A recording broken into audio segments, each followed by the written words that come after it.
Where they at? Over here? Oh.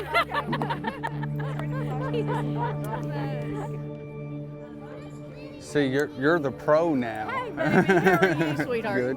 I'm working on getting us more Narcan. I'm gonna try to get you what I can. Don't tell nobody, but I don't have none right now. You know? No.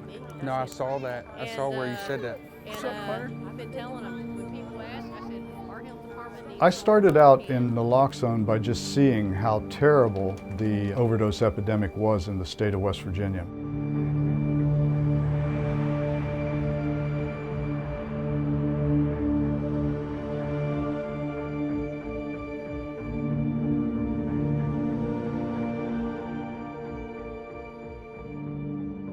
Opioid overdoses are caused when the opioids in the body actually attach to receptors that regulate breathing.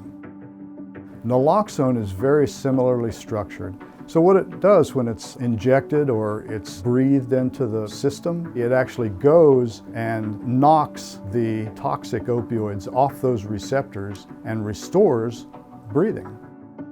In the mid-1990s, some really innovative folks in harm reduction programs in the inner cities began to train people who were heroin users in how to recognize an overdose, how to respond to an overdose, and administer naloxone. I became very intrigued about whether or not these kind of programs would translate to a rural population.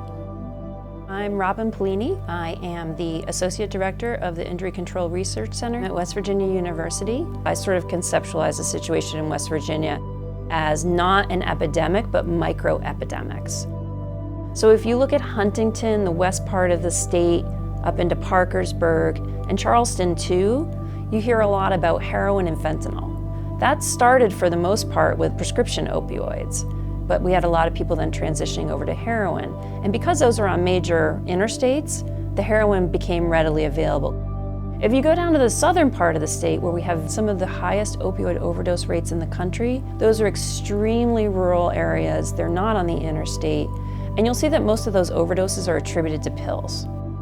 In West Virginia, and this is true across the country, we do not have sufficient or sustainable funding for harm reduction programs or naloxone. Organizations are constantly searching for funds. And so you're sort of piecemealing these harm reduction programs, which are the cornerstone of prevention in drug-using populations, which in this state is an enormous population. We know what the solutions are.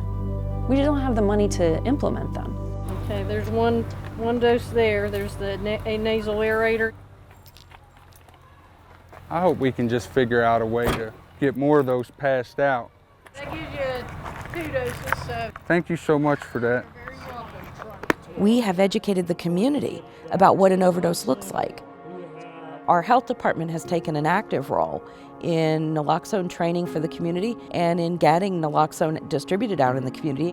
In the past, it would only be given in the emergency room. So you had to live to get to the emergency room before you could be given the naloxone. And now we have naloxone on emergency responders' vehicles. So the fire department, the ambulance has them, and even the police department, they all carry doses of naloxone.